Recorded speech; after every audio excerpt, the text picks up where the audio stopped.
Bueno, muy buenas tardes. Muy buenas tardes a todos. Eh, Bienvenidos a esta charla. Tenemos como invitado al doctor Alejandro de Sercho.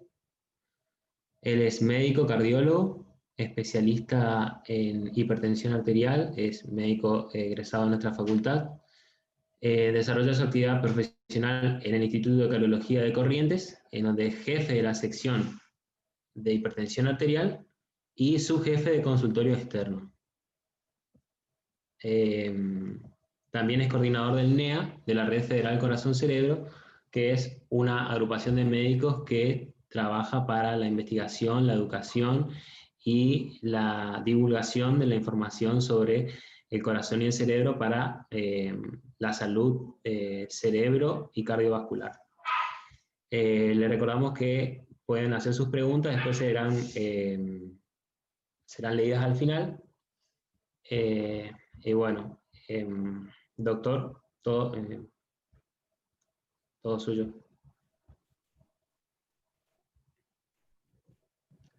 Bueno, buenas tardes a todos.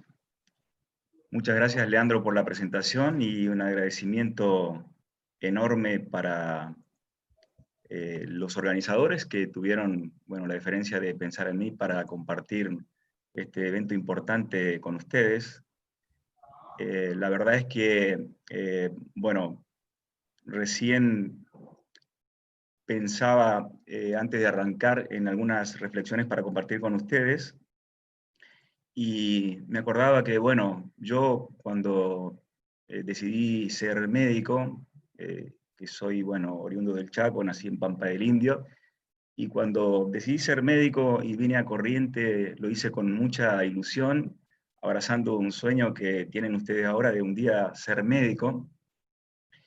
Y realmente pensaba en todo ese proceso de la facultad en el que están ustedes, donde a mí me fueron pasando cosas como, por ejemplo, fui cambiando aquel pensamiento de qué bajón que era sentarme a estudiar en la primaria o en la secundaria y no estar pasándola bien con mis amigos.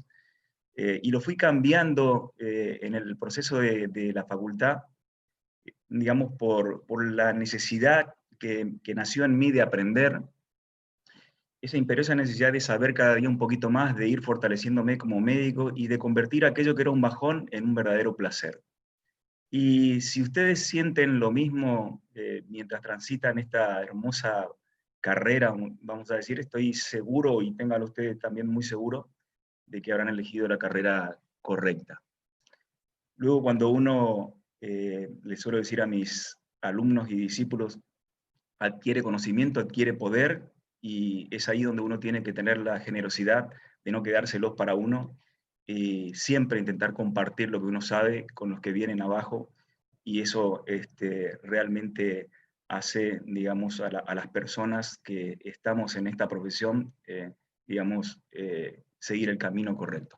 Bueno, hecha esta introducción, hay amigos aquí en el auditorio, hay gente que se interesó también por este apasionante mundo de la hipertensión arterial y la esfera cognitiva, que es una de las ramas muy interesantes y relativamente nueva, por el grupo que mencionó Leandro, que no lleva mucho tiempo de formación en la Argentina y que estamos trabajando exhaustivamente en aprender, incentivar y transmitir también los conocimientos de esta conexión de cerebro-corazón que ha sido un poquito dejada de lado por mucho tiempo.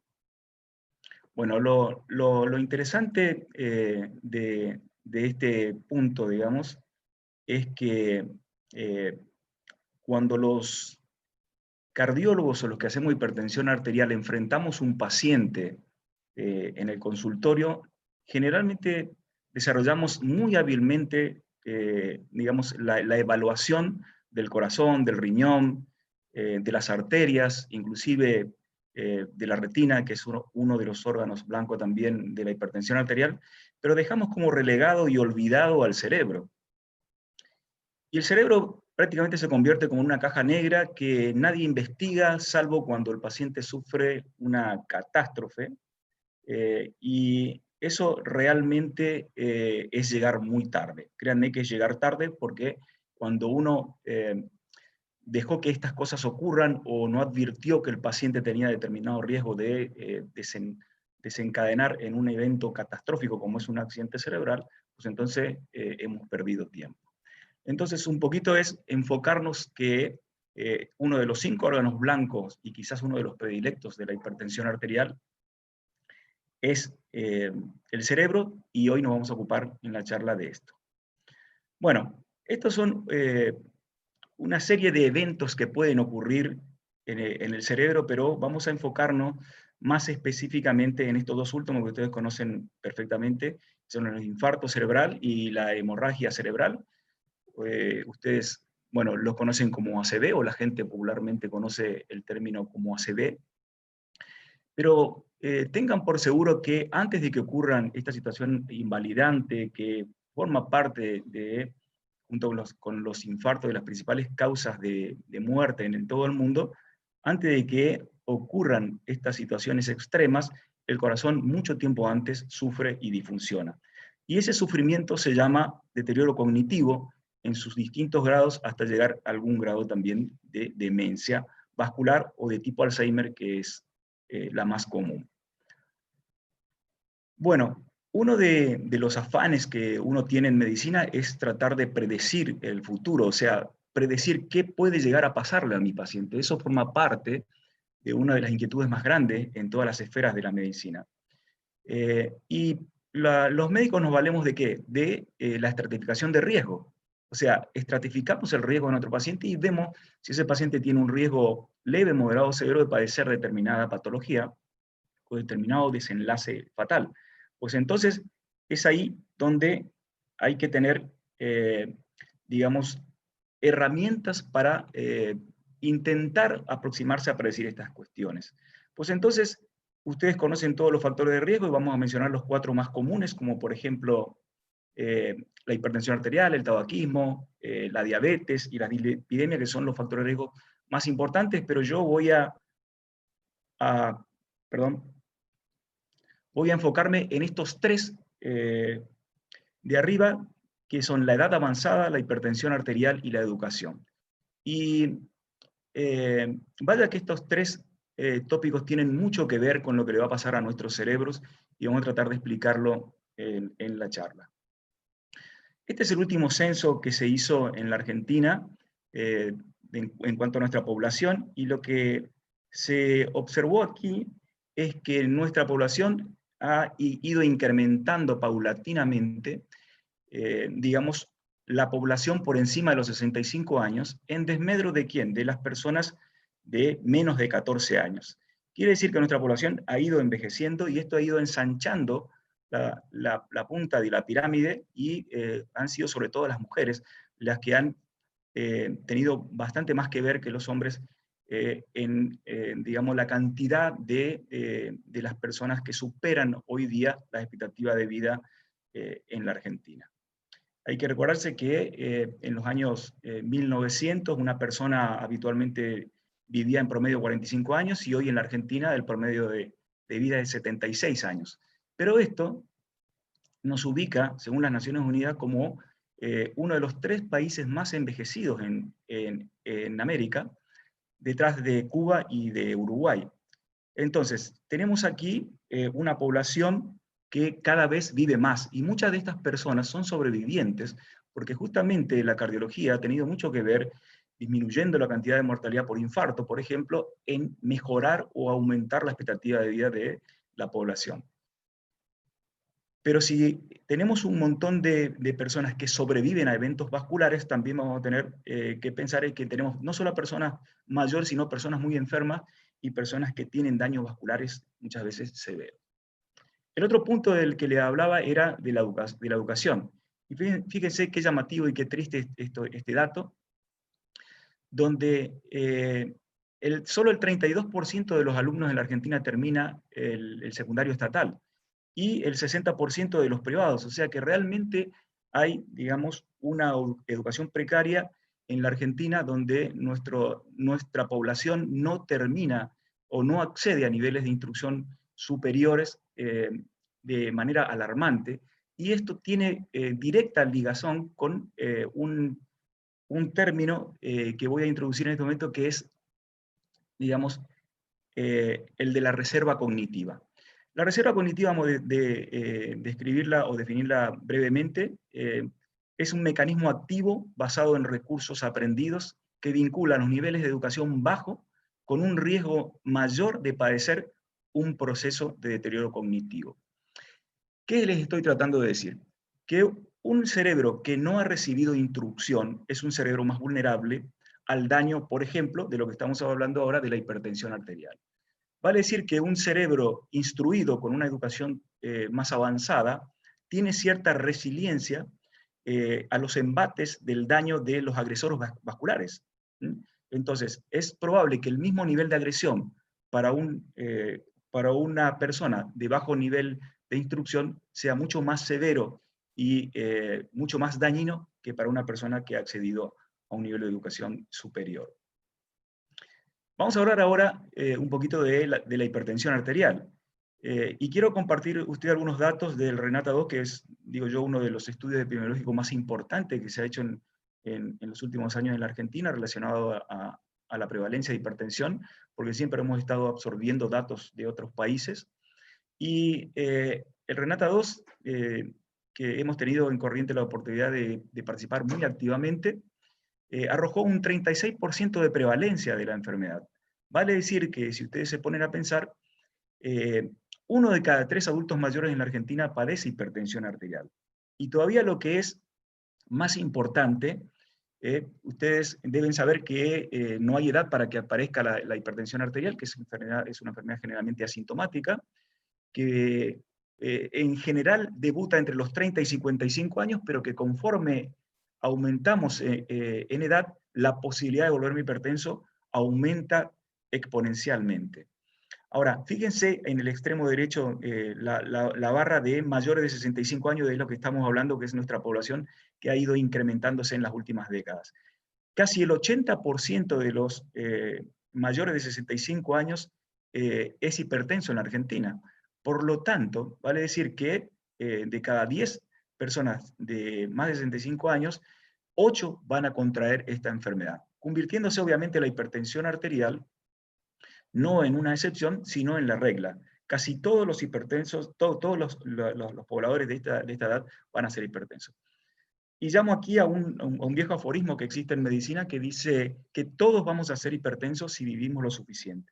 Y esto tiene su fundamento, porque realmente, si bien es una enfermedad que tiene un trasfondo genético muy importante, nosotros, los seres humanos, nos encargamos de crear el escenario perfecto para que esta enfermedad aparezca conforme aumenta la edad, comiendo de manera incorrecta, con exceso de sal, aumentando de peso y dejando de hacer ejercicio, paulatinamente avanzamos en edad.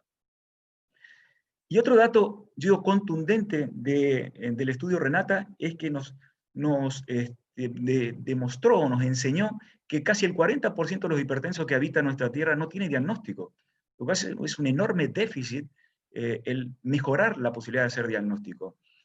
La Sociedad Argentina de Hipertensión Arterial, de la que formo parte, ha tomado cartas en el asunto, se hizo cargo de esto y ha generado ya la 4ª campaña de Conoce y Controla. En este año, bueno, la situación que todos conocemos generó que esto se haga de manera virtual, pero el año pasado, desde Ushuaia a La Quiaca, pudimos reclutar más de 100.000 personas a las que salíamos a la calle a tomarle la presión, y bueno, y esto ha sido validado, o sea, el 40% de los hipertensos no conocía su diagnóstico, y esto ocurre porque lo que le dije al principio, esta es una enfermedad asintomática que le valió el mote de asesino silencioso hace mucho tiempo, y que nosotros preferimos no usar, porque bueno, tiene un tinte de alarma para la gente.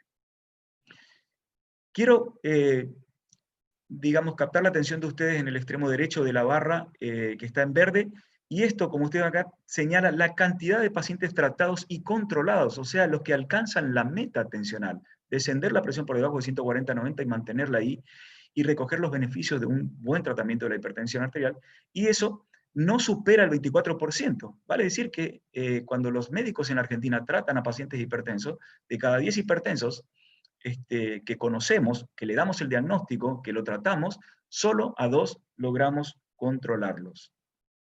Entonces, luego de esta breve introducción que intentaba hacer simplemente una puesta en escena o mostrarles el escenario en el que vamos a encontrar a nuestros pacientes, la mayoría de los pacientes que van a entrar al consultorio de ustedes en el futuro, consultando por hipertensión arterial, en el 75% más van a tener más de 55 años. Por lo tanto, de ahí en adelante van a tener pacientes con cerebros envejecidos, como les mostré, van a tener pacientes sometidos a hipertensión arterial, por ser la enfermedad más prevalente, no solo acá en Argentina, sino en todo el mundo, y la gran mayoría de ellos con un tratamiento insuficiente, inadecuado, no van a estar controlados, y finalmente, lo que marca claramente nuestro nivel socioeconómico y cultural de un país subdesarrollado, la baja, ¿cómo se llama?, o la precariedad de la instrucción que tiene nuestra población en general.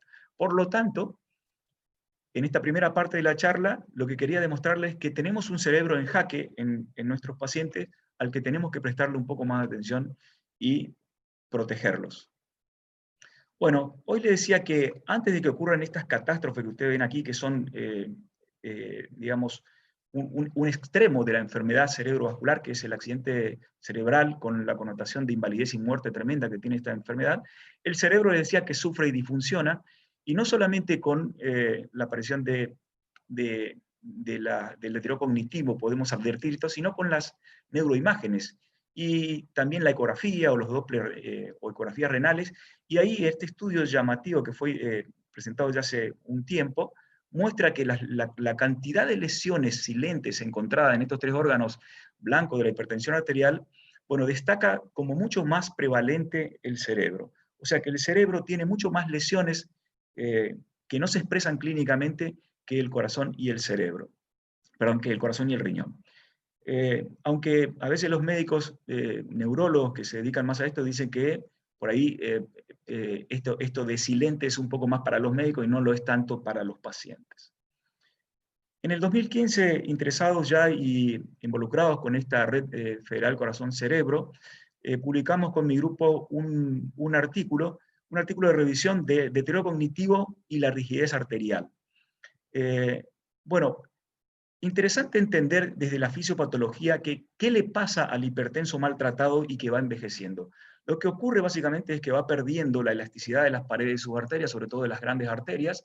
Esto hace que la velocidad de onda del pulso se acelere y que la onda reflejada provoque una pulsatilidad en el flujo, y esta excesiva pulsatilidad que se transmite a los microcapilares del cerebro es lo que produce el daño. En este estudio incluimos además la revisión 60 pacientes a los que le hicimos velocidad de pulso, los test cognitivos, que ahora vamos a ocuparnos de hablar de ellos, y le medimos algo muy sencillo que pueden hacer ustedes con un tensiómetro, que es la presión diferencial o la presión de pulso. Y establecimos que los pacientes que tenían una presión de pulso diferencial amplia, y esto vale para el consultorio más de 60 milímetros de mercurio de diferencia entre la diastólica y la sistólica, y la velocidad de pulso, que son los marcadores, y esta última, sobre todo, el gold estándar para medir rigidez arterial, tuvieron una estrecha relación con mayor posibilidad de deterioro cognitivo. ¿Qué es lo que ocurre habitualmente cuando uno habla de lesiones o neurológicas silentes? Bueno, básicamente lo más conocido o popularmente, digamos, conocido por los médicos que no se ocupan de esta especialidad, es lo que llamamos leucoaradiosis. Y la leucoaradiosis no es ni más ni menos que la lesión de la sustancia blanca producida por los mecanismos que le expliqué recién, la isquemia y la hipoxia. Realmente esto es un insulto vascular para el cerebro que termina dañando la sustancia blanca, y aquí pueden ver estas imágenes más intensas periventriculares, que ya son bandas. Esto es una lesión grosera de la sustancia blanca, pero también ocurren infartos lacunares, micropuntos de infartos a lo largo de todo el cerebro, y microhemorragias que determinan que este paciente tenga predictores independientes de aumento de la posibilidad de contraer una ACV y muerte. Sobre todo las lesiones vasculares tipo microhemorragia e infartos lacunares, que relacionan más con mortalidad y ACV, y las lesiones tipo leucoaradiosis en la sustancia blanca periventricular o la sustancia blanca profunda, que van a estar más relacionados con la posibilidad de desarrollar, y si ya no lo han hecho, deterioro cognitivo, inclusive a llegar a la etapa final de la demencia. Bueno, Les decía, entonces repasando un poquito lo que ocurre desde el punto de vista fisiopatológico. El paciente hipertenso genera ese daño vascular, isquémico, hipóxico, lesiona la sustancia blanca como lo estuve mostrando, de manera grosera, como se ve en esta imagen también, pero esto lo que provoca es una desmielinización. Esta desmielinización desencadena en un síndrome neuropsiquiátrico que denominamos síndrome de desconexión. O sea, literalmente ocurre una desconexión de la corteza prefrontal con los núcleos de la base, y los voy a mostrar un poquito mejor en esta imagen. La corteza prefrontal es, digamos, una parte del cerebro, la filogenéticamente más joven, más allá que estamos hablando de 10.000 años, es, digamos, el desarrollo más joven del cerebro y el menos adaptado a la injuria vascular. Por eso es que ocurren estas cosas con bastante frecuencia. Y lo que ocurre, como les decía, la corteza prefrontal se desconecta de los núcleos de la base, sobre todo en las vías de conexión dorsolateral, y generan un síndrome de disautonomía o de disfunción ejecutiva, que es muy patognomónico de este síndrome de desconexión. Lo que ocurre básicamente, y que es patognomónico del daño vascular y sobre todo de la hipertensión arterial, este síndrome de desconexión que llamamos disfunción ejecutiva, y las funciones ejecutivas ocurre que son las funciones superiores del cerebro. Para que las funciones superiores del cerebro, la función ejecutiva, puedan desarrollarse normalmente, se necesita de la indemnidad y de la integridad de la corteza prefrontal. Es ahí la gran importancia que tiene esto que les estoy comentando. Entonces, ¿qué es la disfunción ejecutiva? Bueno, es la posibilidad que tenemos de planificar, de la flexibilidad, la memoria de trabajo, razonamiento, atención, algunas habilidades motoras que luego vamos a comentar. Y fíjense, el pensamiento abstracto, la posibilidad de tener pensamiento abstracto es uno de los puntos cardinales que nos diferencian de los animales, por ejemplo. Esto es realmente importante porque es ahí donde apunta el daño vascular de la hipertensión arterial y donde vamos a tener nosotros que poner nuestra lupa a la hora de buscar o detectar alguna afección cognitiva. Voy a compartir con ustedes algunas de las evidencias que fueron pioneras en este área. El estudio de salud y envejecimiento de Canadá lo que hizo es evaluar aproximadamente 1.000 pacientes hipertensos a los que se les hizo test cognitivos, y ellos fueron, digamos, dentro de los pioneros, digamos, que fueron marcando esta particularidad, la disfunción ejecutiva aislada, que claramente era mucho más frecuente en los pacientes hipertensos que en el grupo control, y pueden apreciar esto aquí en la barra de la izquierda. Mucho más frecuente desarrollar una disfunción ejecutiva en los pacientes hipertensos que en los pacientes normotensos. Pero fue realmente Francis Wilkes, que ya hace muchísimo tiempo, ya fíjese esta publicación de los años 70, donde en 200 pacientes que siguió por 10 años, con test cognitivos secuenciales y comparándolo con grupos controles no hipertensos, observó llamativamente que había, digamos, un deterioro intelectual mucho más pronunciado en los pacientes hipertensos que en los pacientes que no padecían de hipertensión arterial. Esto realmente fue un poco olvidado por mucho tiempo, nadie le dio mucha importancia, hasta que, bueno, muchos estudios longitudinales posteriores fueron observando este mismo fenómeno, estableciendo claramente la causalidad de la hipertensión arterial sobre el deterioro cognitivo en las funciones ejecutivas superiores. Vamos ahora a hablar un poquito de los datos propios. Aquí en la Argentina, el doctor Vicario, que es para mí un mentor dentro de la hipertensión y cognición en todo el país, para mucha gente, un referente nacional y mundial, autor de la guía que más adelante les voy a mostrar, y les voy a sugerir que el que esté interesado pueda seguir aprendiendo de esto después de la charla. Él lo que hizo en el Hospital Español, evaluar 200 pacientes hipertensos y ver qué porcentaje de pacientes tenían deterioro cognitivo. Bueno, 28% de los 200 pacientes tenían en los test que ahora vamos a hablar, esta batería que hacemos nosotros en los estudios de corazón-cerebro, que son 5 test que ahora yo les voy a mencionar y vamos a describir brevemente también, aplicados a estos pacientes vieron que un 28% tenían déficit cognitivos en la misma esfera que le había mencionado, o sea, el dominio de las funciones ejecutivas. E inclusive había hecho detección de aproximadamente 9% de pacientes que ya tenían algún grado de demencia. Bueno, hace un tiempo también nuestro grupo presentó en Milán el primer trabajo de hipertensión y cognición hecho en la Argentina. Lo que intentamos en aquel momento era ver el estado cognitivo de los pacientes hipertensos en el estudio que llamamos Corazón-Cerebro en la Argentina.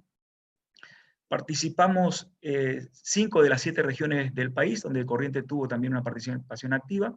Incluimos casi 1.300 pacientes en el estudio, y los objetivos fueron determinar la prevalencia del deterioro cognitivo en pacientes hipertensos, identificar el dominio cognitivo más afectado, y bueno, asociarlo con diferentes parámetros de hipertensión arterial, como la presión sistólica, la presión diastólica, tratamientos y el grado de control.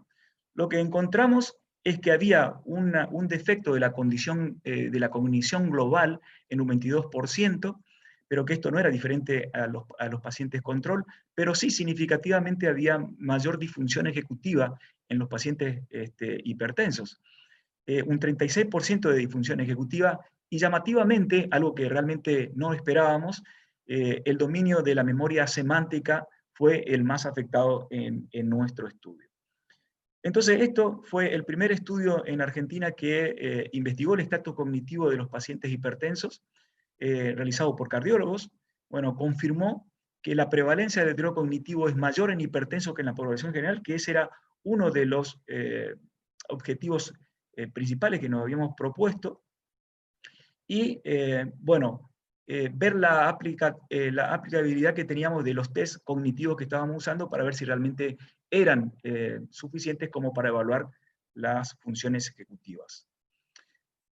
Otros autores, por ejemplo, Obicesan en su publicación y tomando datos del NANES 3 de Estados Unidos, es, digamos, una importante fuente de datos de nutrición y salud de los Estados Unidos, observó que los pacientes, conforme aumentaban en edad y aumentaban en severidad de la presión en la barra aquí de la izquierda, los test cognitivos, en este caso el Mini Mental Test que fue aplicado, iban, digamos, empobreciéndose en su respuesta. O sea que conforme el paciente, como les dije al principio, aumentaba en edad y se volvía más hipertenso, su performance cognitiva iba deteriorándose paulatinamente. Y esto luego, en el mismo grupo de pacientes, digamos, separó a los pacientes que eran el grupo control normotensos, y veía que tenían un rendimiento cognitivo normal, e inclusive los pacientes que estaban en situación de prehipertensión, o sea, borderline, disminuían no significativamente, pero fíjense lo que pasó con los pacientes que tenían hipertensión grado 1, grado 2, o los que eran severos. Realmente la performance cognitiva en el Mini Mental Test disminuía de manera contundente. Y esto fue repitiéndose en todos los grupos etarios, y fíjense cómo en los octogenarios esta relación se pierde, denotando claramente la impronta que tiene la edad sobre el deterioro cerebral, al punto de que el 40% de los pacientes por encima de 80 años tiene algún grado de demencia instalado, que se pudo haber evitado en muchos de los casos. Actuando también claramente con un factor confundidor, donde la presión pierde un poco potencia con respecto a la edad, pero estamos hablando de pacientes octogenarios. Veamos ahora cuando vimos a los pacientes normotensos comparados con los pacientes hipertensos, pero correctamente tratados. Prácticamente no hay diferencia en el estatus cognitivo, y los test cognitivos prácticamente no se alteran.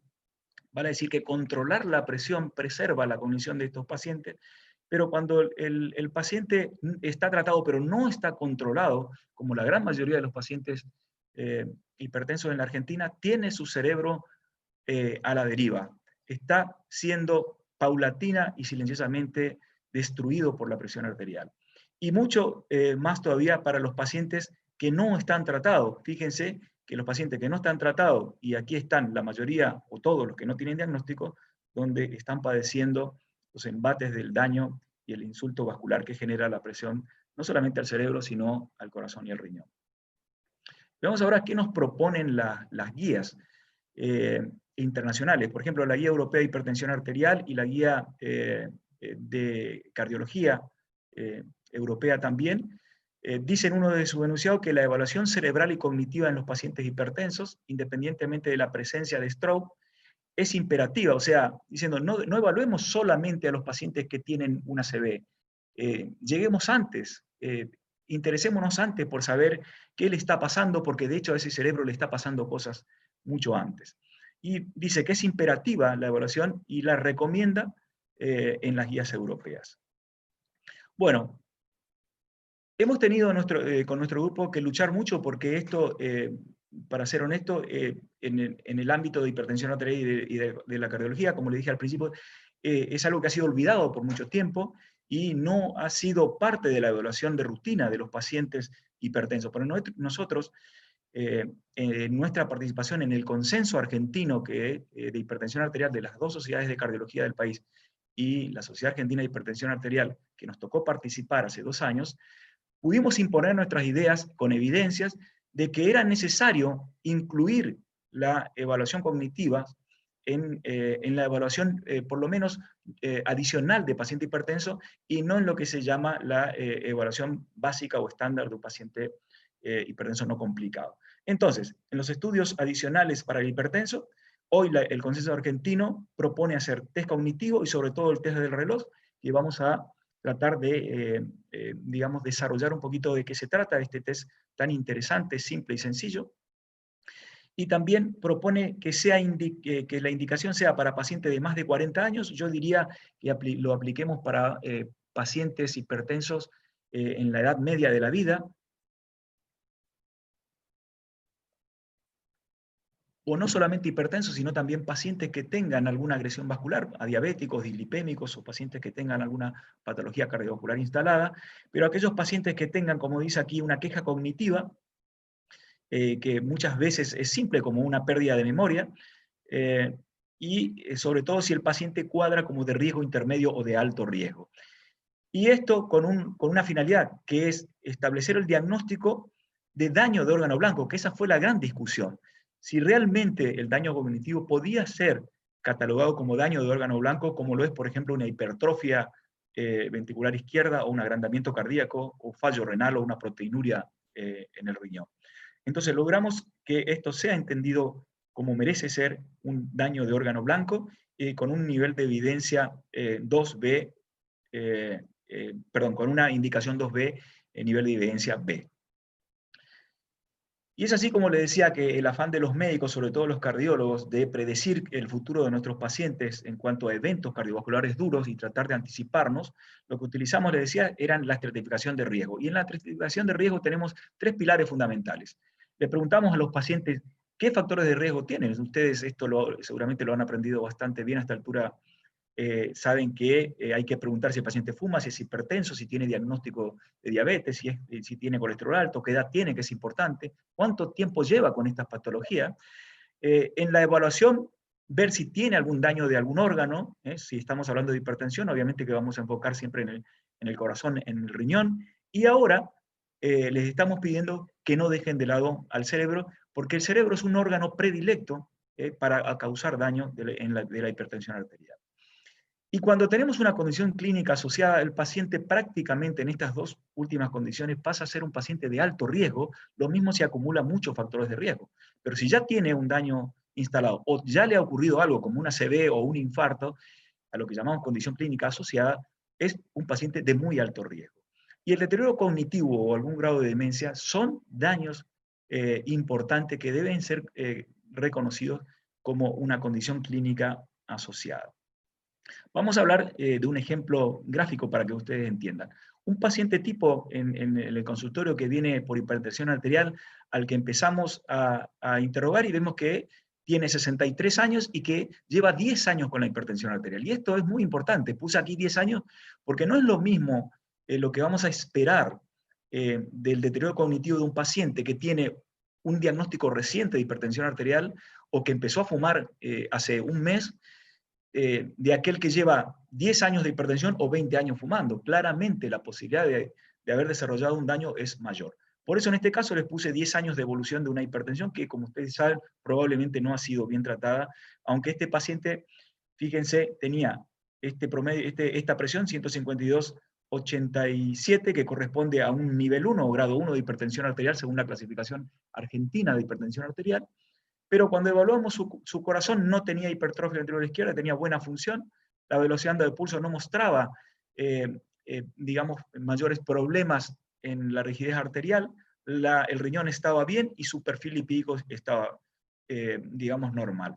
Pero ¿qué pasa? Entonces la estratificación de riesgo nos lleva a colocar a este paciente casi sin factores de riesgo adicionales y con un nivel 1 de presión alta, en un bajo riesgo de que tenga un evento en los próximos 10 años. Entonces, ¿pero qué pasa si a este paciente le agregamos test cognitivo y le agregamos neuroimágenes y encontramos estas lesiones de las que le hablaba al principio de la sustancia blanca periventricular, donde ya tenemos aquí instalada las lesiones no solo periventriculares, sino en la corteza, perdón, en la sustancia blanca profunda, y donde ya hay bandas confluentes con un nivel avanzado de fasecas? Entonces, este paciente debe ser entendido como un paciente ya con daño de órgano blanco y pasa inmediatamente a ser un paciente de alto riesgo. Créanme que este paciente debe ser intervenido desde el punto de vista terapéutico de manera mucho más agresiva e intensa que un paciente de bajo riesgo, porque la posibilidad de tener un evento es muy superior al primer caso que les había descrito. Bueno, vamos a hablar ahora un poquito de qué piensan también otras sociedades. Por ejemplo, la Sociedad Americana de Hipertensión Arterial y de Cardiología también reconoce la contribución vascular al deterioro cognitivo y la demencia. Y esto es importante, ¿por qué razón? Porque hasta el mismo Alzheimer, en el año 1900, entendió que revisando los tacos en el microscopio, o entendía en aquel entonces, que si había lesión vascular, no era Alzheimer, o sea, descartaba prácticamente Alzheimer si había lesión vascular. Hoy reconocemos y sabemos por evidencia que hay un montón de situaciones mixtas donde la demencia vascular característica de este tipo de pacientes, que se presentan menos frecuencia, que por lejos la demencia tipo Alzheimer es la más frecuente, hay un porcentaje de 15 a 25% de cuestiones mixtas, y también se reconoce al daño o el insulto vascular sobre el cerebro como precipitador o coadyuvante de la aparición de los dos tipos de demencia, tanto la de demencia vascular como la de tipo Alzheimer. Bueno, y también la guía americana sugiere emprender estudios en etapas medianas de la vida, que yo lo remarco aquí en rojo porque es importante. ¿Por qué es importante esto? Porque nosotros ponemos a evaluar cognitivamente a un paciente de 80 años, ya no tenemos mucho para hacer. De hecho, ya no tenemos cuestiones reversibles, ya probablemente tenemos instalados grados severos de deterioro cognitivo o demencia, y ya en esos pacientes no podemos hacer mucho. Pero vamos a ver que sí tenemos un momento histórico que no tenemos que desaprovechar en la hipertensión arterial, que es la edad media de la vida de nuestros pacientes. Esta es la guía argentina que les comentaba, que el editor está aquí, el doctor Augusto Vicario, como le digo, el impulsor, el mentor, el que sembró la semillita en el país, como para que prestemos un poquito de atención y veamos esto tan importante de lo que le pasa al cerebro en el marco de la hipertensión arterial. Y conseguimos que esta guía sea prologada por, digamos, lo que yo reconozco como el Messi de la cardiología mundial, que es el doctor Valentín Fuster, que es un médico que trasciende todas las fronteras y que ha dado la importancia que merece este tópico, junto con el doctor Antonio Coca, del Hospital Clínica de Barcelona, al quien admiro mucho también por su desempeño en este terreno. Bueno, ellos, también nosotros en la guía acá, junto con ellos, reconocimos la importancia de pensar en las consecuencias neuropsiquiátricas de la hipertensión arterial y reconocer también la utilidad, y hemos hecho varios ensayos, entre ellos el estudio de cerebro-corazón en Argentina que les mostré, para validar el MEC o el mínimo examen cognitivo, del que vamos a hablar inmediatamente, para la detección de estos fenómenos que ocurren de la pérdida de la capacidad intelectual de nuestros pacientes hipertensos. Bueno, yo les he estado hablando de deterioro cognitivo durante casi media hora, creo, pero no les he aclarado qué significa deterioro cognitivo. Deterioro cognitivo se entiende como la falla en las pruebas cognitivas más allá de las esperables para la edad y la escolaridad, pero sin compromiso funcional. Y esto es importante, porque estos pacientes que tienen un deterioro cognitivo leve, que es a lo que apuntamos a detectar, o sea, en el comienzo de la enfermedad, tienen una vida que la desempeñan con total normalidad muchas veces. Y ustedes se sorprenden como un paciente que hace rato lo ven en su consultorio y les parecen de lo más normal desde el punto de vista cognitivo, cuando lo someten a los test, oh sorpresa, los pacientes no pueden completar de manera correcta algunas pruebas muy simples como el test del reloj. Porque cuando ya se ve comprometido la funcionalidad o, digamos, se ve comprometida la vida cotidiana del paciente, es probable que ya esté ocurriendo algo más severo como algún grado de demencia.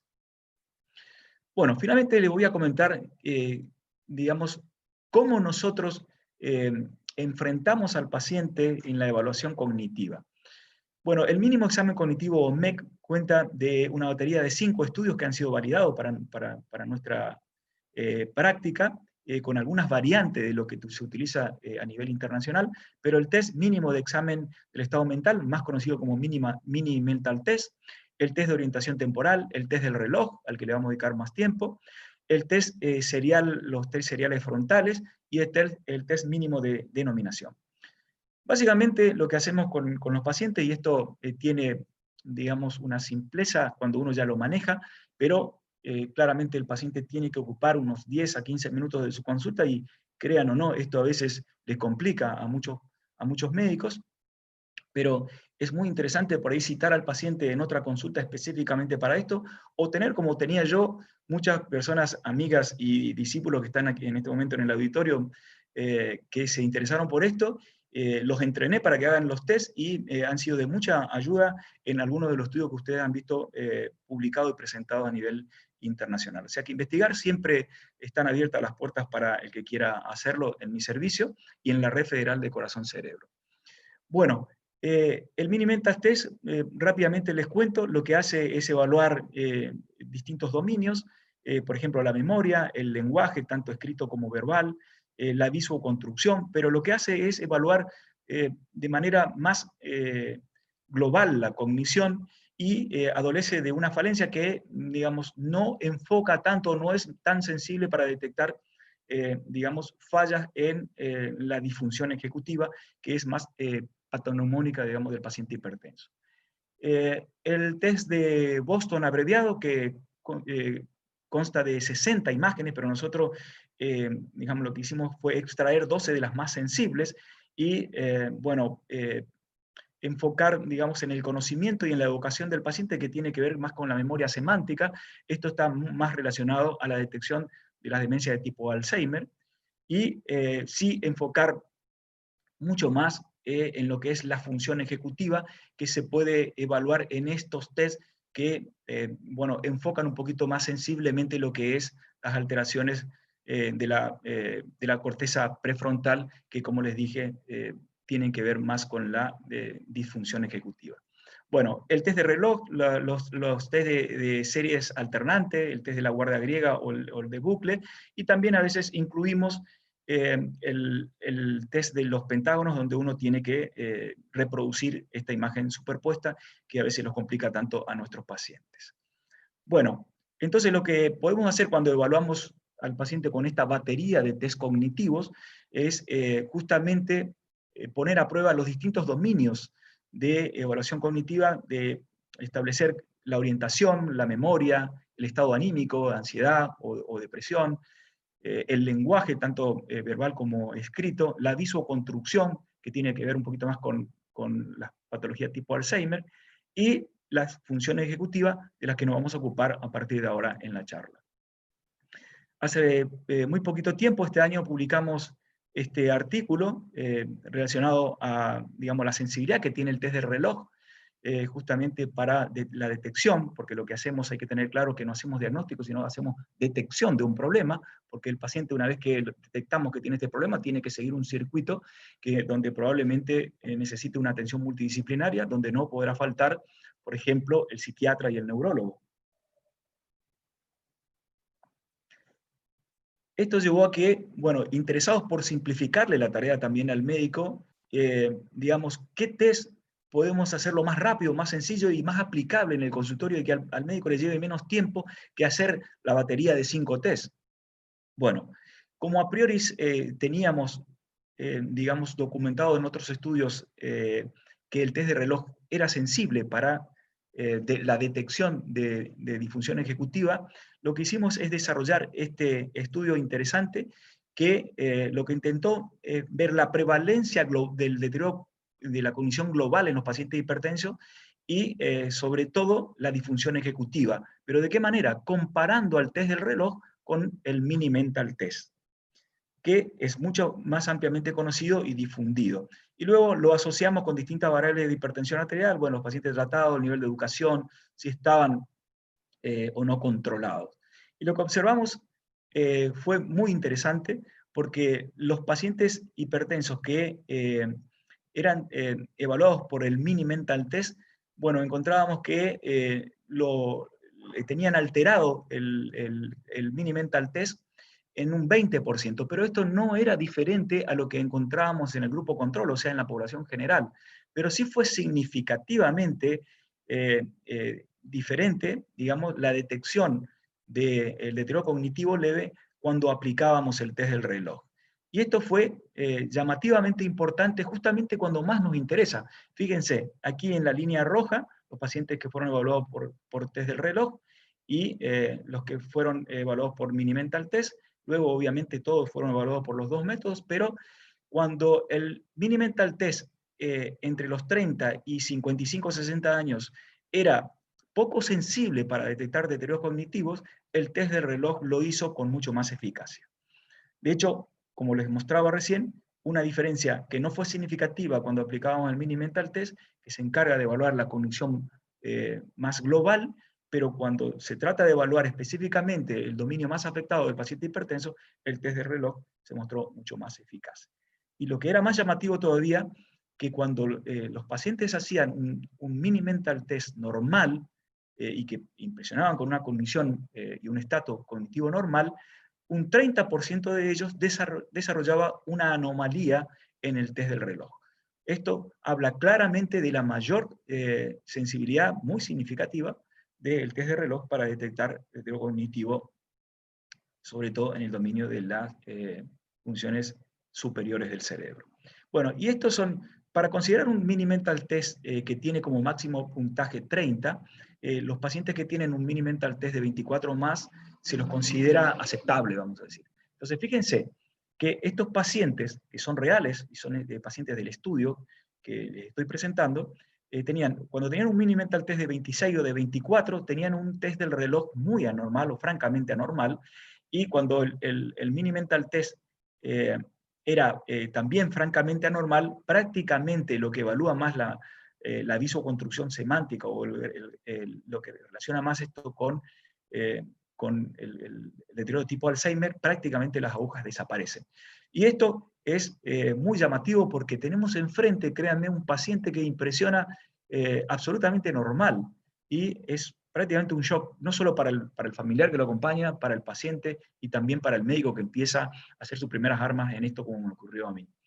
Entonces, estos son algunos de los ejemplos que se encuentran en el consultorio real. Finalmente, entonces, lo que concluimos es que es mucho más eficaz el test de reloj que el Mini Mental Test para detectar alteraciones cognitivas de tipo disfunción ejecutiva. Bueno, vamos a adentrarnos para ya en la parte final de la charla, en lo que es hacer un test de reloj, porque esto es importante que ustedes puedan aprenderlo y hacerlo en su práctica diaria, se ocupen de la profesión que se ocupen en el futuro. El paciente es un todo y si podemos evaluar y tener la posibilidad de evaluarlo integralmente con cosas sencillas como esta, yo creo que no hay que perder la oportunidad y luego hacer la derivación correspondiente si no se dedican a este tema. Bueno, lo que hacemos básicamente en el consultorio es ofrecerle una hoja donde ya tiene el círculo preformado y esto lo hacemos para evitar que el paciente haga un círculo muy chico. Entonces ya le damos una hoja donde tiene un círculo, le pedimos que dibuje un reloj, que ponga todas las horas en orden consecutivo y que ponga las agujas de reloj en las 4 menos 20. Esto tiene un puntaje máximo de 7 y se considera anormal cuando el puntaje es menor a 5. Bueno, fíjense qué cosas podemos encontrar como anormal en el test del reloj. Fíjense ustedes, habitualmente cuando evaluamos la planificación, yo le decía que la planificación es una de las herramientas de la disfunción ejecutiva. O sea, cuando yo puedo planificar y decir, bueno, voy a hacer un reloj, voy a poner el 1 acá, el 2 aquí, el 3 aquí, y digamos, desarrollar mi corteza prefrontal y conectarla como para que yo pueda desarrollar esa tarea, es ahí donde vamos a encontrar mayores defectos en el orden o en la aparición o en la cantidad de números en el reloj. Ahora, cuando está afectada la parte semántica o de la transcodificación semántica, donde yo tengo que echar mano a lo aprendido, a la memoria, decir, bueno, ¿cuándo es 4 menos 20? ¿Y cómo eran las agujas del reloj? Tengo que hurgar en mi memoria, decodificar y traerlo al presente, y aquí es donde aparecen los trastornos en el test de reloj relacionados a las agujas. Esto es un ejemplo, fíjense, este es un paciente que tiene, digamos, una neuroimagen normal, que tiene 55 años y que tiene un mini mental test normal y un test de reloj normal. Claramente, el test de reloj lo hace perfecto. Pero ¿qué pasa si avanzamos en los grados de Faseca, que son grados visuales de anomalía de las neuroimágenes? Fíjense que aquí en esta neuroimagen ya aparecen las lesiones de sustancia blanca profunda y periventricular, pero hace todavía un mini mental de 30 puntos, absolutamente normal, pero ya el test del reloj comienza a fallar porque el orden en que coloca los números ya tiene cierta anomalía, y este paciente ya está traduciendo clínicamente de manera, digamos, silente, si se quiere, que es una paradoja porque no es tan silente como le llamamos, porque si nosotros hurgamos, encontramos que esta enfermedad ya se está expresando. Y si vamos a un grado de Faseca más avanzado, donde ya, fíjense, las bandas de lesión de la sustancia blanca ya confluyen, y es algo mucho más grosero, y ya el mini mental test sigue siendo normal, pero el test de reloj es francamente anormal, pues entonces el test de reloj tiene una, digamos, anomalía tan grosera como esto, que ni siquiera el paciente y el familiar que está al lado entiende qué está haciendo en el momento de confeccionar el reloj.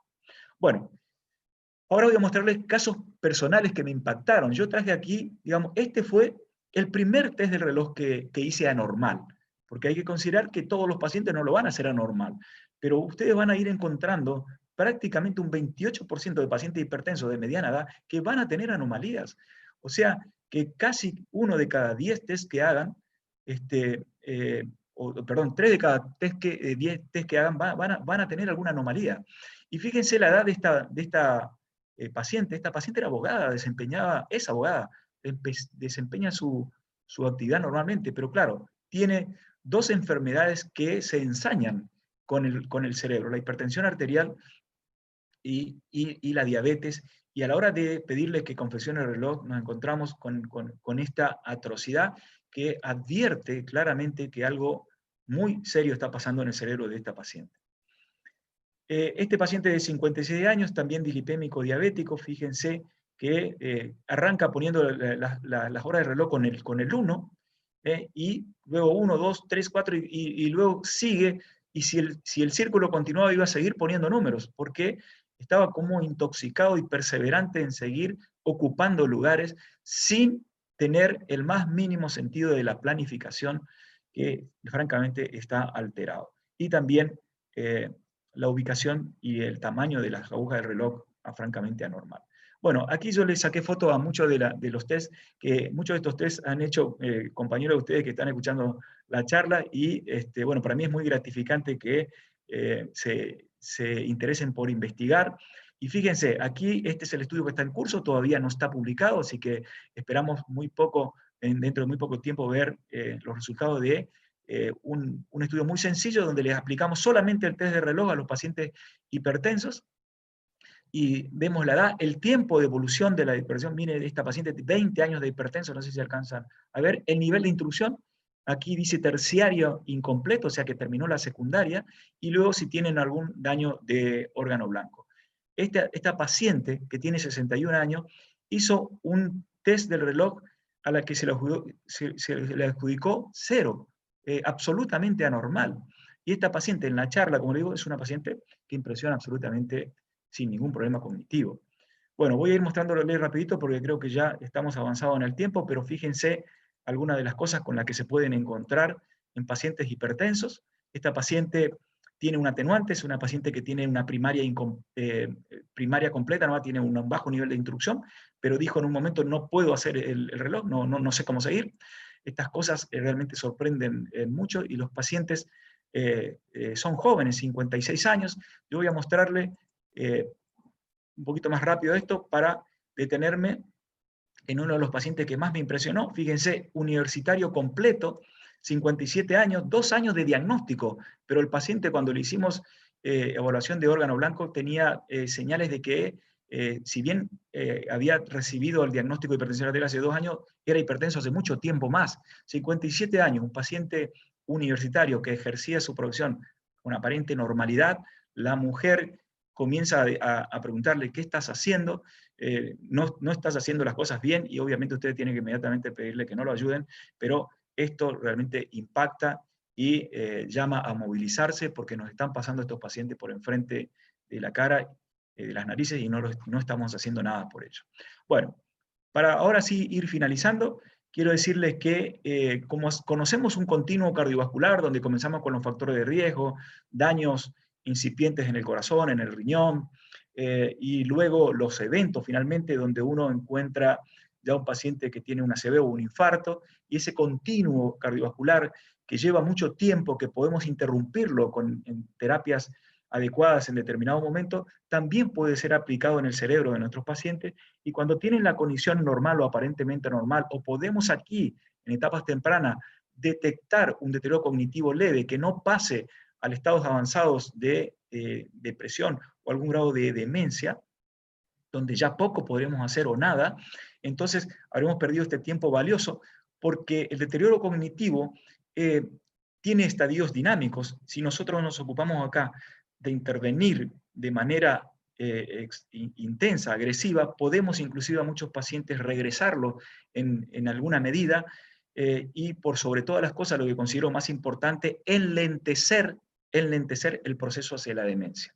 Y está claro que si nosotros, por ejemplo, podemos tener un abuelito que adquiere demencia a los 75 años, no es lo mismo que tenga 5 años libre de demencia y adquiera la demencia a los 80. Entonces habrá ganado a esa edad 5 años valiosísimos de poder disfrutar de una vida plena en familia. Y esto se puede hacer detectando precozmente estas anomalías. Seguro que hay estudios que podemos mencionar que son pioneros, decir, bueno, lo primero que hay que hacer es establecer, digamos, el intenso factor, el de corrección de factores de riesgo, el control de la hipertensión arterial es vital, pero este estudio finlandés que se llama FINGER, lo que hizo sencillamente es una intervención multidominio en distintos aspectos del estilo de vida de las personas. Por ejemplo, intervino en un número de casi 2.000 pacientes en la dieta, o sea, instruyéndolos sobre una dieta saludable, ejercicio aeróbico, en el entrenamiento cognitivo, en el monitoreo de los factores de riesgo que estuvimos hablando, y en el seguimiento a 2 años, ellos vieron que los pacientes que adherían a este cambio de estilo de vida, con el monitoreo del estudio, digamos, podían mejorar significativamente la cognición global, podían mejorar la velocidad de respuesta. Es muy importante esto, digamos, la velocidad de procesamiento mental, vamos a decir, y sobre todo las funciones ejecutivas, que son las que estuvimos poniéndole un poquito más el énfasis en la charla. Bien, entonces como que hay esperanzas que si nosotros intervenimos y logramos que adhieran a nuestros pacientes a un mejor estilo de vida, es probable que, bueno, todas estas cuestiones que vemos acá, que declinan cognitivamente en un envejecimiento normal, vamos a decir que indefectiblemente ocurre por la edad, y también se los mencioné, no ocurre de manera acelerada o más precoz cuando aparecen factores de riesgo o que pueden predecir el aceleramiento del deterioro cognitivo. Bueno, hay obviamente mutaciones, digamos como la ApoE4, que es digamos, un marcador que puede, digamos, predecir la aparición de deterioro cognitivo y de demencia tipo Alzheimer, pero por suerte es poco frecuente, pero no nos vamos a ocupar de eso, sino vamos a ocuparnos de los factores de riesgo que influyen decididamente en esto, como por ejemplo la dieta, la diabetes, el fumar y sobre todo la hipertensión arterial, que es determinante a la hora de preservar la salud de nuestro cerebro. Así que la intervención sobre la injuria vascular, este insulto isquémico hipóxico que daña la microvasculatura cerebral, que desconecta la precorteza de los núcleos de la base y que genera este síndrome que le comentaba, neuropsiquiátrico, de la desconexión, vamos a decir, del síndrome de disfunción ejecutiva, podemos intervenir, prevenir, demorar, si actuamos sobre estos factores de riesgo con la educación nutricional, la actividad cognitiva y social, el estilo de vida y sobre todo la actividad física, y tenemos un pueblo, una población mejor instruida. Yo siempre le digo a mis pacientes a temprana edad, pónganse como objetivo aprender todos los días algo nuevo. Y esto aplicado a medicina también tiene mucha validez. Yo hace mucho tiempo también me propuse decir, ¿por qué acostarme sin aprender alguna cosa nueva relacionada a mi profesión? Porque me va a convertir eso en mejor médico. Pero eso también, mucho tiempo después, descubrí, metiéndome en este mundo de la cognición y la hipertensión, que es un ejercicio, es ejercitar el cerebro para tener aquella reserva cognitiva que me dé la resiliencia o que me dé la posibilidad de absorber mejor las agresiones futuras de las enfermedades que me toque tener desde el punto de vista vascular. Entonces, para dejarles mis mensajes finales, decirles que, bueno, conocer el impacto de la hipertensión arterial sobre el cerebro mejora la estratificación de riesgo cardio y cerebrovascular. Que el test de reloj que les enseñé es una herramienta de screening. Esto no hace diagnóstico, sino detecta el problema, detecta el deterioro cognitivo, identifica tempranamente en los pacientes el daño cognitivo y es ahí el momento de actuar. Y el estatus cognitivo, digamos, podría ser un adecuado subrogado, digamos, o un potencial biomarcador que nos está señalando el daño vascular que está sufriendo el cerebro de los hipertensos. Bueno, muchas gracias. Eso es todo. Creo que les he hablado suficiente y ya pueden estar aburriéndose. Así que bueno, voy a dejar de compartir la pantalla y voy a estar a disposición los próximos minutos para ustedes.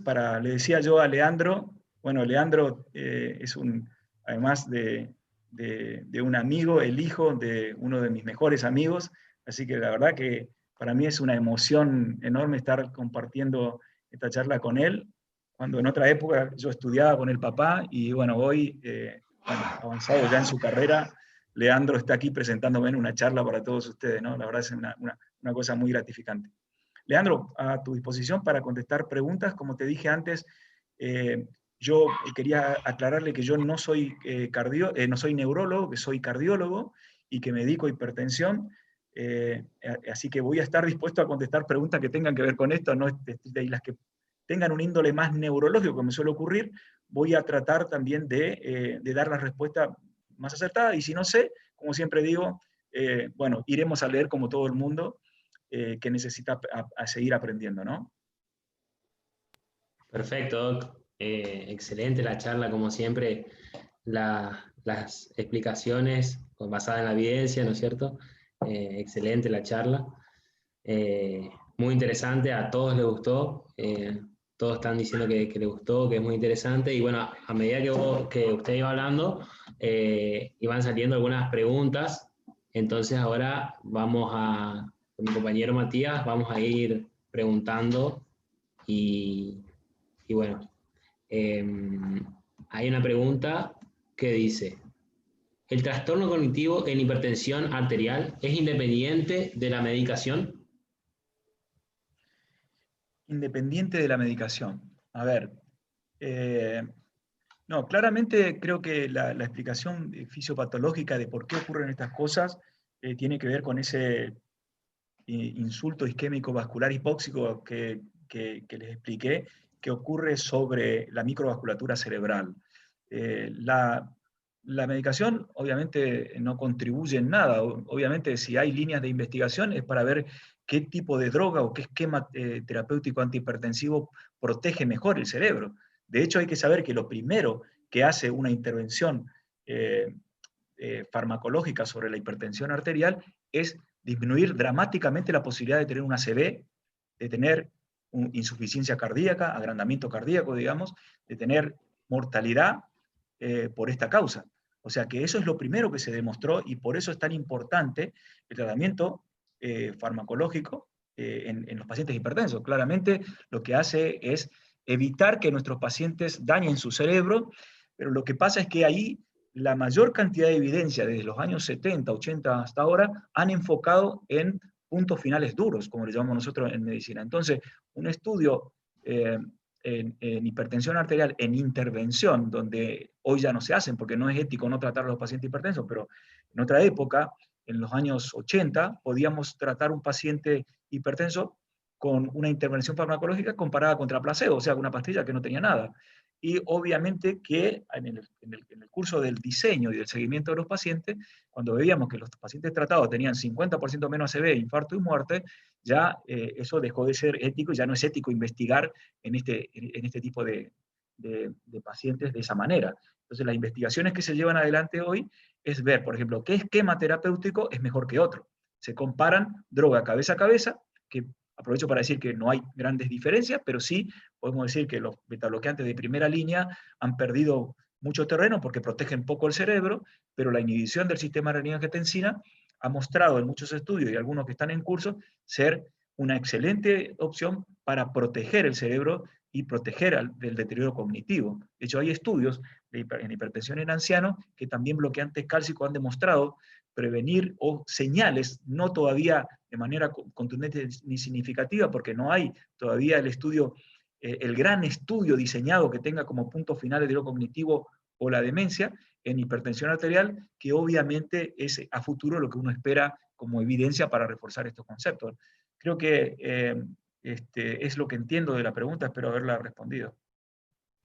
Perfecto, doctor, gracias. Naomi Rousseau de consulta. En caso de encontrar hallazgos de leucoaradiosis en un paciente que no tiene sintomatología cognitiva, pero con hipertensión arterial, ¿cómo se lo comunicamos? ¿Qué es lo que le tenemos que hacer saber? Bueno, bien. A ver, hoy tenía una charla a propósito en el consultorio de un paciente hipertenso que veo hace mucho tiempo, y el señor me plantea, me dice, bueno, doctor, vengo con mala noticia, me han diagnosticado cáncer de próstata. Y él me dice, yo quiero que usted me diga, voy a utilizar un término, si usted me permite, muy del paciente de la calle, dice, a calzón quitado, usted dígame qué es lo que está pasando y qué me va a pasar, si tengo que empezar a hacer papeles o esto tiene alguna posibilidad de recuperar. ¿Por qué traigo este comentario?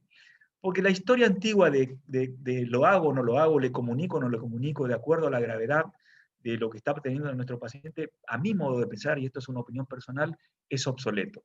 El paciente tiene derecho a saber lo que le está pasando. Y si nosotros encontramos una neuroimagen grosera, que tiene daños avanzados y que tiene deterioro cognitivo, tenemos que decirle que la posibilidad de evolucionar a deterioro cognitivo más severo, e inclusive mencionar la palabra demencia, no hay que tener ninguna, reparo en hacerlo, porque vamos a obtener de ese paciente algo que yo veo frecuentemente en la consulta, es una adherencia mucho mayor al tratamiento de lo que venía teniendo, porque se enfrenta con lo que le está pasando. Porque estas enfermedades, ¿qué tienen? Tienen la desventaja de que son asintomáticas. ¿Entiende? Una persona que tiene presión alta probablemente lleve 10 años sin conocer el diagnóstico. De hecho, el estudio de Renata lo demostró. El 40% de los hipertensos está ahí en la calle y no lo sabe. Y ocurre lo mismo a veces con los diabéticos y con los dislipémicos. Si no van al médico, cosa que ocurre más frecuentemente en los varones, que como digo yo, si no se rompen un hueso jugando al fútbol no van al médico, las mujeres acceden más rápido por la parte ginecológica al médico, advierten más rápido que son hipertensas, advierten más rápido que tienen algún problema de salud y por ende toman cartas en el asunto. Pero bueno, yo creo que si uno tiene una neuroimagen anormal, debe decirle que tiene una situación de daño de órganos en su cerebro, que no es para preocuparse, pero que sí tiene que empezar a tomar con mucho más seriedad, porque esto tiene una probabilidad, de hecho tiene 6 veces más posibilidades de evolucionar un deterioro cognitivo de tipo demencia vascular, y si tiene microhemorragias o infartos lacunares, tiene un riesgo relativo 3 o 6 veces más de tener una ACV en el futuro, y el paciente tiene que saber esto. Perfecto. Otra pregunta dice, si se le debe realizar a cualquier paciente con trayectoria importante de hipertensión arterial un examen cognitivo, independientemente de si refiere o no a algún tipo de deterioro cognitivo. Correcto.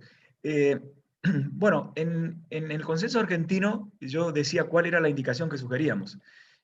Nosotros, básicamente, a todos los hipertensos de edad media, vamos a decir, yo les decía, la hipertensión puede aparecer entre los 30 y 55 años, pero tenemos hipertensos de 10 años. Hay un 3% en algunas regiones del país que chicos de la primera infancia tienen presión alta.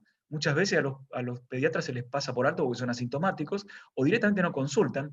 Cuando se vuelven hipertensos, la madre no los llevan, y cuando llegan a nuestro consultorio 30, 35 años, muchos ya degustan con una ACV o tienen groseros daños. Entonces, es decir, voy a pedirle una neuroimagen a un paciente. Bueno, es muy costosa, probablemente no sea de una práctica cotidiana hacerlo, pero un test cognitivo, un test de reloj, que tomo una hoja, que la imprimo, se la paso al paciente y que lo hago en 2 minutos, yo creo que no deberíamos dejar de hacérselo a ningún hipertenso de edad media sobre todo.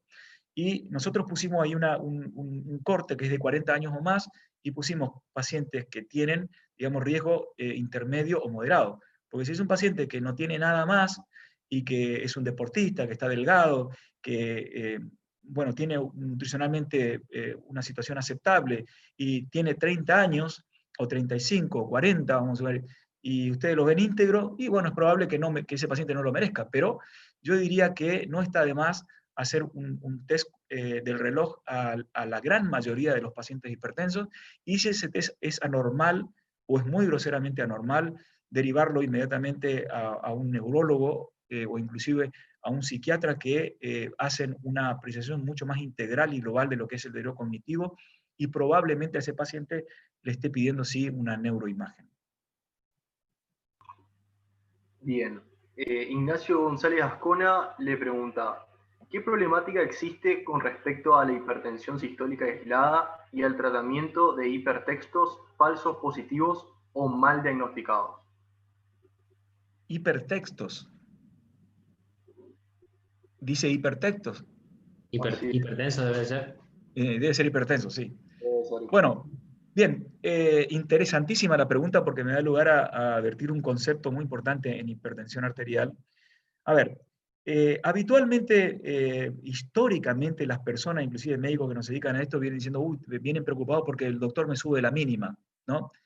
La verdad que inclusive, bueno, en el 1930 o un poco más adelante, en el 50, las clasificaciones de hipertensión se hacían en base a la diastólica, porque, bueno, como esto tiene mucho que ver con la resistencia periférica, aumentada en la fisiopatología de la hipertensión arterial, ese concepto se instaló y no lo podemos desinstalar nunca. El tema es que cuando vamos a ver los estudios de epidemiología y de seguimiento observacionales en hipertensos, vemos que la gran mayoría de los hipertensos en los extremos de la vida difieren mucho en su expresión.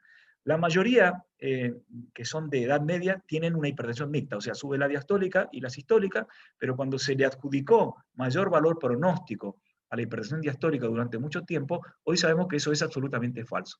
La hipertensión sistólica es la que más correlaciona con ACV, pero yo diría que hay que tener mucho cuidado con esto porque no habría que establecer una diferencia. Hay que tener las dos presiones en objetivo. La sistólica por debajo de 140 y la diastólica por debajo de 90 en promedio, y ahí vamos a estar transitando lugares seguros. ¿Qué pasa con el paciente hipertenso joven?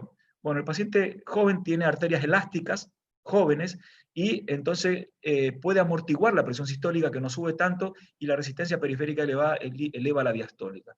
Esto hace que nuestros pacientes tengan hipertensión con predominio diastólico. Se expresa la diastólica más en los pacientes jóvenes habitualmente. Y en los pacientes ancianos, la rigidez arterial hace que la arteria ya no sea como un globo, sino como un tubo rígido al que el impulso eyectivo del corazón le imprime una presión que el tubo rígido ya no como el globo elástico de la arteria joven puede absorber, sino no puede absorber esa impronta o ese impulso sistólico, y la presión sistólica aumenta marcadamente. Y cuando tiene que hacer el recoil o el retroceso elástico no lo puede hacer, entonces esa arteria se vacía rápido. ¿Y qué ocurre? Entonces tenemos lo que menciona el amigo aquí, que es una hipertensión sistólica aislada. La diastólica se quema, se va sola para abajo, pero porque la arteria rígida no tiene posibilidad de hacer el recoil, no es elástica, digamos. Y no puede absorber la presión cuando aumenta bruscamente en el circuito por el impulso o la eyección cardíaca.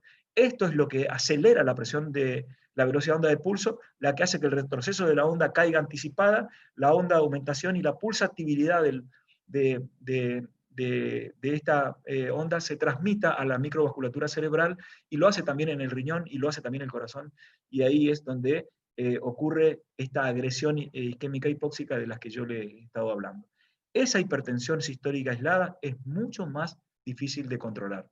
Son pacientes que son mucho más enfermos, tienen arterias rígidas, han recorrido mucho más tiempo de hipertenso, tienen generalmente daños groseros de órgano blanco, tienen una disautonomía, tienen varorreflejos alterados, por lo tanto, estos pacientes son más propensos a la hipotensión y al síncope. Son pacientes realmente difíciles de manejar, difíciles de llegar a objetivo, y realmente se convierten en un problema para el clínico, y yo diría que hay que agudizar mucho el conocimiento y las estrategias artesanales para manejar este tipo de pacientes.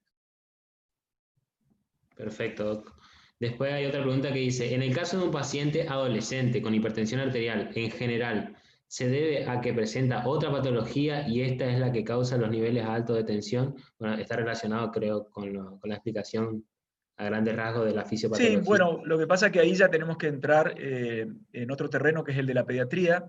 Ya las clasificaciones de hipertensión son diferentes, es otro mundo, ahí ya tenemos que hablar de percentilos, de estatura, de talla, pero lo concreto es que cuando alguien se vuelve hipertenso muy joven, inmediatamente surge la necesidad de descartar el origen secundario de la enfermedad, porque aquí hemos estado hablando ahora en adultos mayores, donde la gran mayoría tiene la hipertensión esencial, aquella que tiene, digamos, una alta penetrancia genética. Por eso ustedes tienen que participar en el diagnóstico con cosas muy sencillas, decirle al amigo, che, ¿te tomaste alguna de la presión? No, ¿tu papá es hipertenso? Sí, pero hacelo porque probablemente sea hipertenso y no lo sepas. Eso es porque tenemos un 80% de posibilidades, o más del 50% al menos, de recibir una predisposición para ser hipertenso, y vamos a generar esta enfermedad. Si eso no está presente y la hipertensión aparece, como dice, en un adolescente, entonces hay que empezar a sospechar de que no haya otro tipo de mecanismo que esté expresándose con hipertensión arterial. Y vamos a tener que indagar por la parte hormonal, pero fundamentalmente vamos a tener que ir a evaluar el riñón para ver si no tiene algún grado de daño renal que esté causando esa hipertensión, generalmente ya no desde el punto de vista de la resistencia periférica elevada, sino de la hipervolemia. Así que a estos pacientes jóvenes, digamos, no hay que dejar de estudiarlos intensivamente para descartar el origen secundario de esta enfermedad. Bien, ya entrando en las últimas preguntas, Rocío Vano Andino le consulta, ¿qué síntomas tempranos puede tener un paciente antes del deterioro cognitivo que le llame la atención para recurrir a un cardiólogo? Perdón, ¿me puedes repetir la pregunta? Y cómo no. ¿Qué síntomas tempranos puede tener un paciente antes del deterioro cognitivo que le llame la atención para recurrir a un cardiólogo? Ah, ok. Bien, bueno, a veces son, digamos, en la guía también poníamos ahí, quejas cognitivas, le llamamos nosotros. Bueno, a veces las quejas cognitivas más común es la pérdida de memoria, o ya no me concentro bien, o es un ¿cómo se llama? Un tercero, un familiar que dice, bueno, está como medio lento para la respuesta, ¿entiendes? Y a veces, bueno, hay que descartar un montón de cosas, como un hipotiroidismo, o que no sea prácticamente un paciente que está muy disperso, cargado de actividad. que está muy estresado. Yo siempre comento la anécdota de mis residentes cuando me piden un libro, en otra época, porque ahora ya el libro ha caído un poco en desuso, pero me pedían un libro y yo me olvidaba de llevárselos, y luego venía y decía, hoy llamame y yo me voy a acordar, ponía mi llave del auto encima del libro y volvía a irme con la llave sola sin el libro. Digo, bueno, eso es distracción, dispersión, eso probablemente, bueno, quién sabe, me haga una neuroimagen y mi cerebro no esté tan bien como yo creo, pero ese tipo de queja cognitiva que no altera la vida cotidiana de manera importante, como por ejemplo olvidarme la puerta abierta, o tener alguna alteración sutil en la marcha, o dejarme algo frecuentemente en la hornalla, o el gas abierto, o cosas que ya están comprometiendo más, el paciente ya puede tener un grado avanzado. Pero a veces los pacientes, como les digo, la mayoría no tienen ninguna queja cognitiva. Por eso es que es importante la charla que acabamos de compartir, porque hay que ir a buscarlos. Pero si tenemos estas sutilezas, yo diría que la memoria suele ser una de las quejas más frecuentes. Y la memoria, ustedes saben, es muy interesante. Bueno, la memoria a corto plazo, la memoria a largo plazo. La memoria es como un sistema de procesamiento que lo que hace es almacenar, codificar y luego traer o evocar y ponerlo al presente para que yo pueda, por ejemplo, hacer el test de reloj. Entonces, si algo en ese circuito falla, hay verdaderos problemas, digamos, ¿no? Y la memoria a largo plazo, a su vez, tiene distintos bemoles. Tenemos, bueno, la memoria semántica, que es la que cuando uno no puede evocar las agujas, no la puede hacer, que tiene que ver con lo aprendido, con las reglas, con el conocimiento del mundo global. Eso sería la memoria semántica. La memoria de episodios, por ejemplo, que es, bueno, los episodios vividos, y uno sabe por ahí que los episodios vividos de manera más contundente son los que más quedan grabados en nuestra memoria, y los pacientes a veces lo pueden evocar mejor, porque el paciente ya cuando está avanzado tiene un problema en la memoria reciente, pero en la memoria no puede adquirir nuevos conocimientos y no los puede fijar. Por eso nos preguntan varias veces lo mismo. Hay un video muy interesante donde el paciente dice, ¿qué es el pajarito que canta? Y le vuelvo a preguntar, porque no lo puede retener. Por más que se lo diga, ese tipo de memoria a corto plazo está alterada en estos pacientes cuando el tema es avanzado o grosero, y no pueden almacenar en la memoria, y es fugaz, como viene se va y vuelven a preguntar lo mismo al minuto. Ahora, en la memoria a largo plazo, que es más lo que estuvimos hablando acá, la semántica o la de episodios, también hay una tercera variante de la memoria a largo plazo, que es la de procedimiento procedural. Y esto hay un ejemplo muy sencillo para que se entienda bien. O sea, cuando yo, por ejemplo, digo, ¿qué es una bicicleta? Y yo enseguida evoco la imagen de la bicicleta y digo, bueno, esta es mi memoria semántica. Me estoy acordando de la bicicleta. Cuando voy a ejercitar mi memoria de episodio, digo, ¿cuándo fue la última vez que anduve en bicicleta? Y me acuerdo. Y esto tiene que ver con el hecho consciente de ir a buscar en el almacenamiento y la codificación y evocarlo. Esto es el test de reloj. Ahora, cuando voy a hacer, ejercitar lo que es la memoria que tiene que ver digamos, con los procedimientos, lo procedural, esa memoria no es consciente. Esa memoria es decir, bueno, yo sé andar en bicicleta, pero yo me subo a la bicicleta y no estoy buscando dónde era y cómo era para agarrarme y para pedalear, o cuando manejo. Muchas veces subo a mi auto, en la época que, bueno, los autos eran mucho más frecuentes con cambios, uno transitaba inclusive hablando, charlando o mirando afuera sin tomar conciencia de que estaba desarrollando algo que en algún momento aprendió. Entonces, a veces todo esto es muy grosero en un paciente, pero la charla de hoy estuvo enfocado a decir, bueno, esto habitualmente no está, esto habitualmente los va a sorprender. Cuando ustedes vean un paciente que lleva 10 años de hipertensión arterial y hagan un test de reloj y vean que de cada 10, 3 van a tener algún tipo de anomalía, se van a sorprender. Y muchos de estos pueden ser familiares o conocidos directos. Perfecto, Doc. Y ahora una última pregunta relacionando un poco el tema de hipertensión con el tema de la pandemia. Nos pregunta acá una compañera, ¿cómo podemos darnos cuenta de que una persona tratada por hipertensión no está respondiendo al tratamiento, especialmente por la pandemia, ya que las personas mayores tratan de no ir al consultorio excepto por urgencia? Sí, totalmente. Bueno, en principio, ustedes saben, la mayoría de los pacientes hipertensos lamentablemente en Argentina no está controlado. Yo Yo quiero aclararle una cosa. Por ejemplo, la cardiología, cuando uno decide hacer cardiología, generalmente no es entrenado para ser un especialista en hipertensión. De hecho, es entrenado para lo que le apasiona al cardiólogo, que en un momento formó parte principal de mi formación, que era atender infartos, arritmias. Y la hipertensión arterial, obviamente, que se toca en la formación de una residencia de cardiología, pero no nos convierte en hipertensos. Entonces, ¿a qué voy? Que en las provincias hoy día, uno que se dedica exclusivamente a hipertensión, vamos a encontrar en una provincia como la nuestra aquí en Corrientes, que tiene más de 1 millón de habitantes, 4 o 5 personas, otras que hacen hipertensión. Lo que trato de decirle es que la gran mayoría de hipertensos no está tratado por especialistas. La gran mayoría de diabéticos no está tratado por diabetólogos. Entonces, obviamente que la agresividad del tratamiento, la intención es diferente. Nosotros tenemos el estudio Renata 2 que muestra que el 70% de los médicos en Argentina prescribe una monoterapia, cuando sabemos hace 20 años que prescribir un solo fármaco es insuficiente.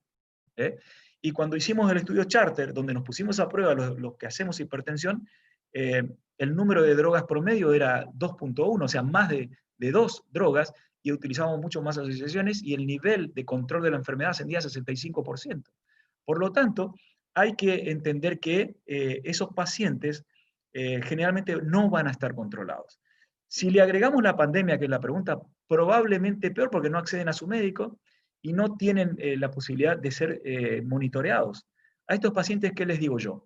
Primero que hoy tenemos la posibilidad de hacerlo de manera virtual y el centro donde yo trabajo lo está haciendo, pero en la Argentina se han visto 70% menos de cateterismo, 50% menos de consultas por infarto. Esta gente se estaba infartando en la casa, y ocurrió en Italia, ocurrió en España, y advertido de eso vimos cómo descendió la cantidad de pedidos de cateterismo, de angioplastía, de infarto en nuestra sala de emergencia.